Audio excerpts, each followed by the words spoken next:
क्या हुआ जब नासा की वैज्ञानिकों ने 6000 साल बाद खोले शबरी की बंद कुटिया के दरवाजे, फिर सामने जो सच्चाई अच्छी उसे देखकर सभी के रोंगटे उड़ गए। दोस्तों, पूरी सच्चाई सुनने के बाद आपकी आंखों से भी आंसू नहीं रुकेंगे। आज का यह वीडियो आपके हृदय को भी झंझोर कर रख देगा। सर्वप्रथम वीडियो की शुरुआत करने से पहले आप इस वीडियो को लाइक करें और हमारे चैनल महादेव मिरेकल को सब्सक्राइब जरूर करें। दोस्तों, इस घटना की शुरुआत होती है छत्तीसगढ़ की घाटियों से बहुत दूर उत्तर भारत के एक छोटे से गांव धनपुरी में मिट्टी से सना हुआ एक मासूम चेहरा खेत की मेड़ पर बैठा था। आरव। उसका जीवन आम बच्चों से बिल्कुल अलग था। जहां गांव के बच्चे छुट्टी होते ही तालाब में कूद जाते थे, वहीं आरव की आंखें मंदिर की घंटियों में रमती थीं। उसकी उंगलियां कभी रामचरितमानस के पन्ने पलटती थीं, तो कभी अपने बाबा से प्रश्न करती थीं। शबरी कौन थी? उसके माता पिता किसान थे, ईमानदार, मेहनती और गहरी आस्था से भरपूर। पिता सुबह हल लेकर खेत में उतरते और मां चूल्हे पर रोटी बनाते समय आरव को रामायण और महाभारत की कहानियां सुनाया करती। वह कहानियां आरव के मन में ऐसे बस गईं जैसे कोई बीज मिट्टी में गिरकर जड़ें फैलाने लगे। धीरे धीरे आरव की बुद्धि भी तेज होने लगी। उसकी आंखों में वह कौतूहल था जो केवल किसी जिज्ञासु ऋषि की होती है। जब उसके उम्र के बच्चे गणित से परेशान होते थे, आरव इतिहास की किताबों में छिपे संकेत ढूंढता था। 10 साल की उम्र में वह संकल्प ले चुका था, मैं भारत के खोए हुए अध्यात्म को फिर से खोज कर लाऊंगा। पढ़ाई में अव्वल रहने वाला आरव गांव से जिला विद्यालय गया। वहां से शासकीय छात्रवृत्ति पाकर दिल्ली पहुंचा और फिर प्रतिष्ठित विज्ञान संस्थान IIT में दाखिला पाया। वहां उसके मन की दोनों दिशाएं, विज्ञान और सनातन, साथ साथ चलती रहीं। जहां अन्य छात्र विदेशी जर्नल्स पढ़ते, आरव वेदों, उपनिषदों और पुराणों में विज्ञान के सूत्र ढूंढता। जब प्रोफेसर उसका मजाक उड़ाते, वह मुस्कुराकर कहता, हमारे ऋषियों ने जो खोजा था आप वही अंग्रेजी में पढ़ाते हो। उसकी यह अलग सोच धीरे धीरे संस्थान में प्रसिद्ध हो गई। पोस्ट ग्रेजुएशन के दौरान उसकी रिसर्च भारत के गुप्त आध्यात्मिक स्थलों में विद्युत चुंबकीय ऊर्जा पर थी, जो बाद में नासा के वैज्ञानिकों तक पहुंची। नासा ने उसे विशेष निमंत्रण भेजा, मोटा पैकेज ऑफर किया, लेकिन आरव ने विनम्रता से मना कर दिया। मैं उस धरती से हूं जहां वाल्मीकि ने रामायण लिखी। मैं उसे छोड़कर किसी और की सेवा नहीं कर सकता। इसके बाद आरव ने देश भर की यात्राएं शुरू की। कभी केदारनाथ की गुफाओं में पाए गए, तो कभी गिरनार की पर्वत श्रृंखलाओं में, कभी उड़ीसा के लुप्त मंदिरों में और कभी महाराष्ट्र के जंगलों में किसी ऋषि की स्मृति ढूंढता। उसकी यात्राएं अकेली होती, कठिन होती, लेकिन उसकी आस्था उसे थकने नहीं देती। वह कैमरा, वैज्ञानिक यंत्र और एक छोटी सी नोटबुक लेकर निकलता और महीनों शोध करता। उसके सोशल मीडिया पेज पर लाखों लोग उसके आध्यात्मिक रिसर्च के दीवाने हो गए थे। और तभी एक दिन एक बहुत छोटी सी खबर ने उसकी जिंदगी बदल दी।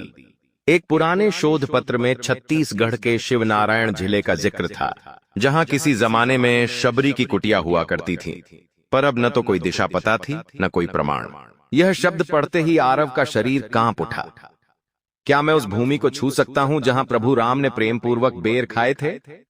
उसने उसी क्षण निर्णय लिया, वह छत्तीसगढ़ जाएगा, चाहे कितने ही महीने लगें। किसी को बिना बताए बैग में जरूरी यंत्र बना रहा, कुछ कपड़े और आचार्य तुलसी की लिखी रामचरित की एक प्रति लेकर वह ट्रेन में सवार हो गया। रास्ते भर वह मंत्रों का जाप करता रहा, क्योंकि उसे भीतर से कोई शक्ति खींच रही थी। शिवनारायण पहुंचकर आरव ने देखा, यह इलाका बहुत सामान्य था, कोई विशेष संरचना नहीं, न कोई संकेत, परंतु उसकी शोध की आदत ने काम किया। उसने स्थानीय बुजुर्गों, आदिवासियों, मंदिर के पुजारियों और फॉरेस्ट विभाग के कर्मचारियों से संपर्क किया। धीरे धीरे उसने एक गोल घेरे में जानकारी को संकलित करना शुरू किया।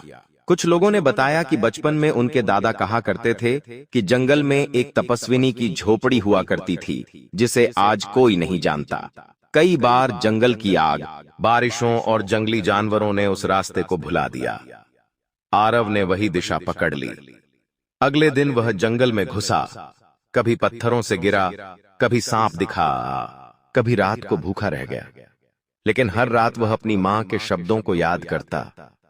बेटा, शबरी की आस्था से ही राम आए थे, तेरी आस्था भी तुझे मंजिल तक ले जाएगी। अब 1 सप्ताह हो गया, मगर आरव को कोई ठोस प्रमाण नहीं मिला। उसकी दाढ़ी बढ़ गई थी, पैर में कांटे चुभ गए थे, लेकिन उसका मन स्थिर था। अंततः एक दिन जब वह 2 चट्टानों के बीच विश्राम कर रहा था, उसे वहां की हवा कुछ अलग लगी, शांत लेकिन कंपन से भरी।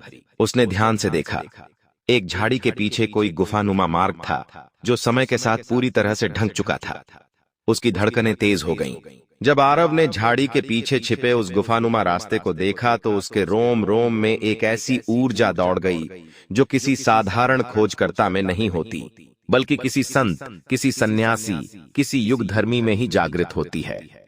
वह चट्टानों को हटाते हुए, कांटों को अपने हाथों से अलग करता हुआ उस मार्ग में घुस गया। पथरीली भूमि, टूटे हुए वृक्षों की जड़ें और सन्नाटे से भरी हवा उसे डरा नहीं सकी। उसने वह मार्ग पार किया और सामने आया एक ऊबड़ खाबड़ मैदान, जिसके बीचों बीच एक बहुत ही पुरानी, लगभग मिट्टी में समाई हुई संरचना खड़ी थी। टूटे हुए खंभे, दीवारों पर बेलें और ऊपर से झुकी हुई एक विशाल पीपल की शाखा।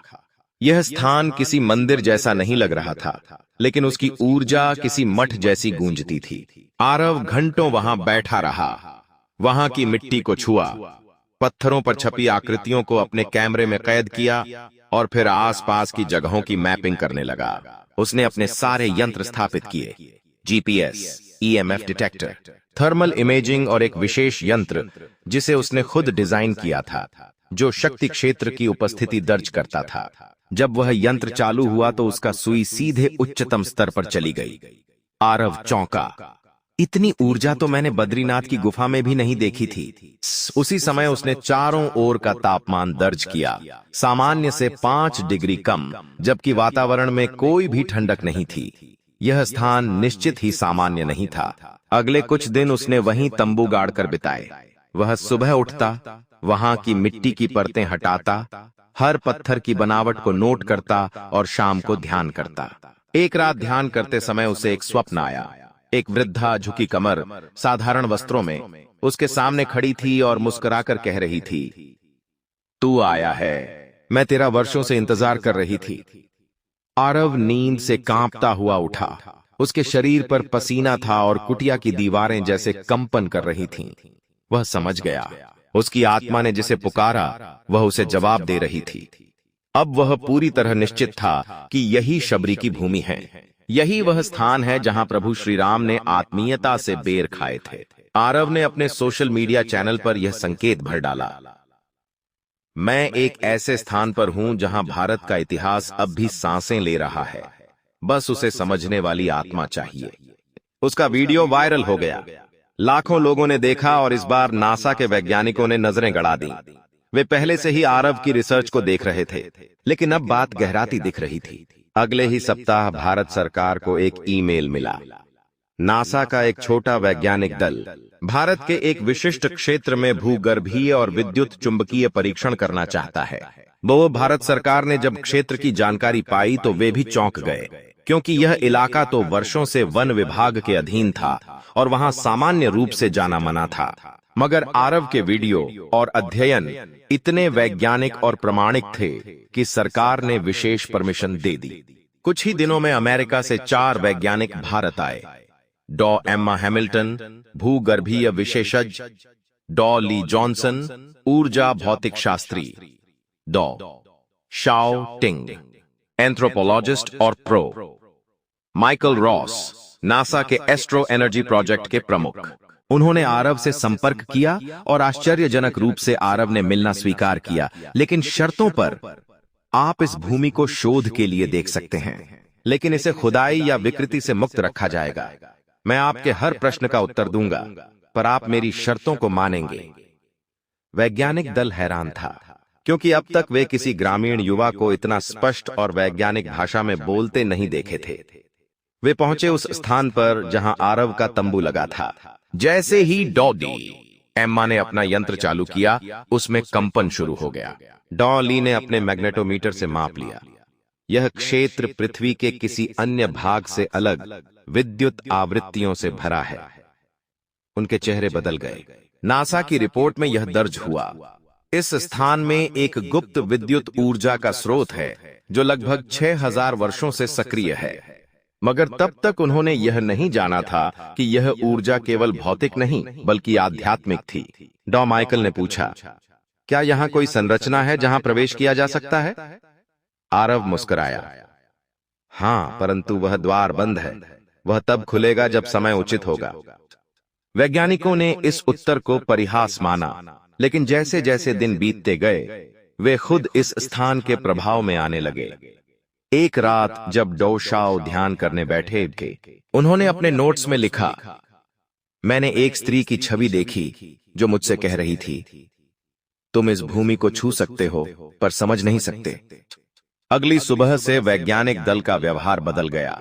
उन्होंने आरव से कहा, हमें इस कुटिया के द्वार को खोलने दो। लेकिन आरव अडिग रहा, मैं इसे तब तक नहीं खोलूंगा जब तक मुझे भीतर से संकेत नहीं मिलेगा। नासा हेडक्वार्टर में यह बात पहुंची और वहां के वरिष्ठों ने कहा, अगर वह युवक इसे खोलने नहीं देता तो वापस आ जाओ। लेकिन वैज्ञानिक दल ने कहा, हमें लगता है वह द्वार विज्ञान से नहीं विश्वास से खुलेगा। और वही हुआ। अगले दिनों में आरव उस द्वार के सामने बैठकर ध्यान करता रहा। वहां दिए जलाता, रामचरितमानस का पाठ करता, जैसे कोई युगों की प्रतीक्षा पूरी होने जा रही हो। और एक दिन उस बंद दरवाजे के ऊपर की दीवार से एक पत्थर खिसका, जैसे कोई शक्ति भीतर से जवाब दे रही हो। मगर आरव ने फिर भी दरवाजा नहीं खोला थी। उसने बस सिर झुकाकर प्रणाम किया और कहा, अभी समय नहीं हुआ, अगली पूर्णिमा को यह खुलेगा। शिवनारायण के जंगलों में पूर्णिमा की रात अपने चरम पर थी। आसमान बादलों से भरा था, लेकिन चंद्रमा की एक हल्की किरण धीरे धीरे उस बंद कुटिया के दरवाजे पर आकर ठहर गई थी, जैसे वह स्वयं देवताओं को आमंत्रण दे रही हो। आरव, जिसने वर्षों नहीं जन्मों की तपस्या कर इस स्थान को पुनः जागृत किया था, वह द्वार के सामने साधना की मुद्रा में बैठा था। सामने घी का दिया, तुलसी के पत्ते और पास रखी रामचरितमानस की वही बचपन वाली प्रति जो अब पीली पड़ चुकी थी। पास ही नासा के वैज्ञानिक खामोशी से खड़े थे। अब वे सिर्फ वैज्ञानिक नहीं रह गए थे, वे श्रद्धालु बन चुके थे। डॉ एम्मा की आंखों में आंसू थे, डॉ माइकल मंत्रमुग्ध थे और डॉ शाओ मौन साधे हुए ध्यान में बैठे थे। आरव के इशारे पर किसी ने कुछ नहीं कहा। सिर्फ आकाश से चांद की रोशनी और धरती से उठती ध्वनि ने वातावरण को भर दिया था। जब घड़ी ने मध्यरात्रि की सूचना दी, तभी एक हल्की सी हवा चली और कुटिया के पुराने जंग लगे ताले से एक धीमी सी आवाज आई, छन। आरव ने आंखें खोली, उठकर ताले के पास गया और बिना किसी यंत्र, बिना किसी बल प्रयोग के उसने अपने हाथ से उसे छुआ। ताला जमीन पर गिर पड़ा, जैसे उसकी जिद पूरी हो गई हो। दरवाजा धीमे से चरमराया और भीतर से एक ऐसी प्रकाश रेखा बाहर आई जिसने पूरे अंधेरे जंगल को आलोकित कर दिया। अंदर का दृश्य शब्दों से परे था। कुटिया के भीतर मिट्टी की दीवारें अब भी खड़ी थीं, जैसे वे 6000 वर्षों से किसी की प्रतीक्षा कर रही थीं। एक और पूजा की वे सामग्रियां पड़ी थीं जिन्हें केवल एक प्रेममयी भक्त ही छू सकता था। मिट्टी के दीपक, तुलसी दल सूखे लेकिन महकते हुए, श्री राम की एक सादी सी प्रतिमा जो समय से नहीं आस्था से बनी थी। एक कोने में एक जर्जर लेकिन सुरक्षित रखा गया वस्त्र पड़ा था, शायद शबरी का ओढ़ना। एक थाली में कुछ सूखे बेर अब भी थे, काले पड़ चुके लेकिन जैसे समय ने उन्हें संरक्षित कर रखा हो। दीवारों पर हल्की सी लिपि में कुछ लिखा था, संस्कृत में, प्रेम ही अंतिम सत्य है। आरव भीतर गया लेकिन कुछ नहीं छुआ। उसने अपने हाथ जोड़ लिए, आंखें मूंद लीं और बस इतना कहा, हे मां शबरी, अब आपके प्रेम को यह संसार समझेगा। नासा के वैज्ञानिक धीरे धीरे भीतर आए और जैसे ही उन्होंने वह ऊर्जा महसूस की, डॉ एम्मा बेहोश होते होते बचीं। डॉ माइकल ने अपने उपकरण चालू किए लेकिन कुछ नहीं दिखा। कोई सिग्नल नहीं, कोई तापमान नहीं, केवल एक अनाम ऊर्जा। डॉ शाओ ने तो वहीं घुटनों पर बैठकर मस्तक टेक दिया। यह स्थान किसी भी विज्ञान की सीमा के परे था। आरव ने सबको बाहर निकलने का संकेत दिया और स्वयं कुटिया के केंद्र में बैठकर ध्यान मग्न हो गया। उस ध्यान में वह शबरी के जीवन, उसकी प्रतीक्षा, बाका, उसके प्रेम, उसके आंसुओं और प्रभु श्री राम की करुणा से एक हो गया। उसे प्रतीत हुआ कि वह स्वयं उस युग में पहुंच गया है जहां राम ने शबरी से कहा था, तेरा प्रेम ही सबसे बड़ा सत्य है। जब वह ध्यान से उठा, उसकी आंखें गीली थीं, लेकिन चेहरा शांत था। उसने कुटिया के द्वार को फिर से उसी तरह बंद कर दिया, ताला पुनः लगाया और पास ही पत्थरों से एक छोटा मंदिर बनाकर वहां लिखा, यह स्थान अब भी जीवित है, पर केवल उसे जो प्रेम से देखे। नासा की टीम ने जब अमेरिका लौटकर रिपोर्ट दी तो पूरी दुनिया स्तब्ध रह गई। हमने एक ऐसे ऊर्जा क्षेत्र का अनुभव किया जो ना तो विज्ञान से परिभाषित हो सकता है, ना ही किसी आधुनिक तकनीक से मापा जा सकता है। यह ऊर्जा आध्यात्मिक है, शुद्ध प्रेम से भरी हुई। संयुक्त राष्ट्र की एक विशेष समिति ने उस कुटिया को विश्व धरोहर घोषित किया, लेकिन भारत सरकार और आरव ने एक शर्त रखी, यह स्थान कभी भी टूरिज्म स्थल नहीं बनेगा। इसे केवल वही देख सकता है जिसकी आत्मा पुकारे। अगले ही वर्ष आरव ने अपने गांव धनपुरी लौटकर एक गुरुकुल की स्थापना की, जहां बच्चों को वेद, विज्ञान और भारतीय इतिहास की समग्र शिक्षा दी जाती थी। उसका यूट्यूब चैनल अब केवल रिसर्च नहीं, अपितु आध्यात्मिक आह्वान बन चुका था। हर वर्ष कार्तिक पूर्णिमा को आरव अकेले उस कुटिया तक जाता, दिया जलाता, शबरी को प्रणाम करता और वापस लौट आता। जब उससे एक पत्रकार ने पूछा, क्या आपने कभी श्री राम को वहां देखा? आरव ने मुस्कुराकर उत्तर दिया, नहीं देखा था, लेकिन महसूस किया, और कभी कभी महसूस करना देख लेने से अधिक होता है। और यहीं समाप्त होती है वह कथा जिसमें विज्ञान भी नतमस्तक हुआ थी और प्रेम ही अंतिम सत्य सिद्ध हुआ। क्योंकि 6000 साल बाद एक किसान का बेटा, जिसने केवल शुद्ध नियत से खोज की, वह दरवाजा खोल सका जिसे युगों से कोई नहीं छू पाया था। दोस्तों, अपने पूरा वीडियो अच्छे से देखा और समझा। अब आप हमें बताइए कि आप आरव की इस भक्ति और उसके इस हौसले पर क्या प्रतिक्रिया देते हैं। यदि आप वीडियो अच्छा लगा हो तो आप इस वीडियो को लाइक जरूर करें। उसी के साथ यदि भी आप इसी प्रकार के चमत्कारिक वीडियो और भारत के रहस्य को जानना चाहते हो तो हमारे चैनल को सब्सक्राइब जरूर कर लेना। हम आपके लिए इसी प्रकार के वीडियो लेकर आते। दोस्तों, अपने पूरा वीडियो अच्छे से देखा और समझा। अब आप हमें बताइए कि आप आरव की इसकी भक्ति और उसके इस हौसले पर क्या प्रतिक्रिया देते हैं। यदि आप वीडियो अच्छा लगा हो तो आप इस वीडियो को लाइक जरूर करें। उसी के साथ यदि भी आप इसी प्रकार के चमत्कारिक वीडियो और भारत के रहस्य को जानना चाहते हो तो हमारे चैनल को सब्सक्राइब जरूर कर लेना। हम आपके लिए इसी प्रकार के वीडियो लेकर आते रहते हैं। दोस्तों, अपने पूरा वीडियो अच्छे से देखा और समझा। अब आप हमें बताइए कि आप आरव की इस भक्ति और उसके इस हौसले पर क्या प्रतिक्रिया देते हैं। यदि आप वीडियो अच्छा लगा हो तो आप इस वीडियो को लाइक जरूर करें। उसी के साथ यदि भी आप इसी प्रकार के चमत्कारिक वीडियो और भारत के रहस्य को जानना चाहते हो तो हमारे चैनल को सब्सक्राइब जरूर कर लेना। हम आपके लिए इसी प्रकार के वीडियो लेकर आते रहते हैं।